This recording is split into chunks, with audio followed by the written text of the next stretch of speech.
I recognize the Honourable Leader of the NDP. Thank you, Madam Speaker. In February, the Auditor General's scathing report on the Hogan Court deal highlighted inappropriate procurement practices and wasteful government spending. In the wake of this, we recently discovered an unannounced $120 million sole source contract that was awarded to Shanex in June for this project, which we asked the government about and for which there was no rationale given. Since then, in the last couple of days, this government has quietly changed that 3-month-old tender notice on their website from $120 million to $20 million. Can the Premier explain this change? Why so much secrecy and confusion?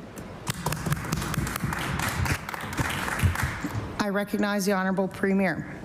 Thank you, Madam Speaker. And of course, the Hogan Court initiative is a nation-leading initiative. It's a really important initiative on transition to community facilities. It will help provide healthcare spaces for Nova Scotians. It is a very, very positive thing.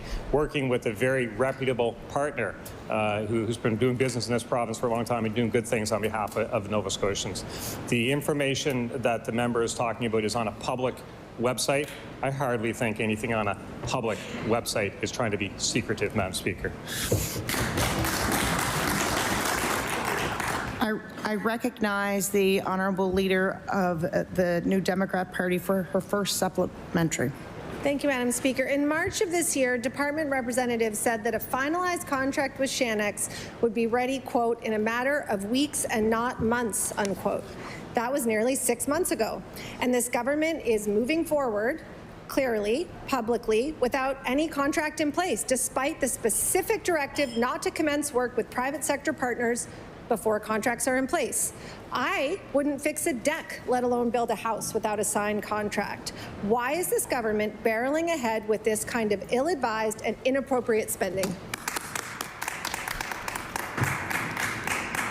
I recognize the Honourable Premier.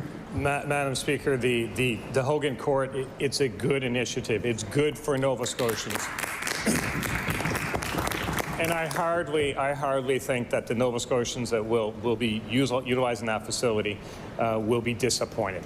They will be pleased that they're getting access. So on the one hand, we have the members opposite saying go faster on healthcare. You're not going fast enough. On the other hand, we have them saying go slow. Well, Madam Speaker, we're going at the right pace for Nova Scotians. We will fix the healthcare system, make sure Nova Scotians can have access to care. I recognize the Honourable Leader of the NDP. Let's talk about the speed that this secret spending is buying us. The concept of a transitional care facility is a good one. We know that there are seniors waiting now in hospital beds that could be more appropriately cared for in this kind of facility. But this government's bad dealings and refusal to listen to expert advice have plagued this project from the start. Hogan Court was supposed to open in late 2023, now at the end of 2024, and if you've driven by lately, that still seems ambitious.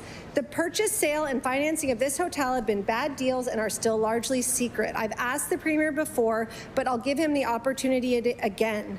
Does he still think that the purchase of this facility was good value for Nova Scotians? I recognize the Honourable Premier. Absolutely, Madam Speaker. This is a wonderful thing for Nova Scotians. In December, there'll be 68 beds open there. And starting next year, again, 110 more. Absolutely. This is a good thing for Nova Scotia.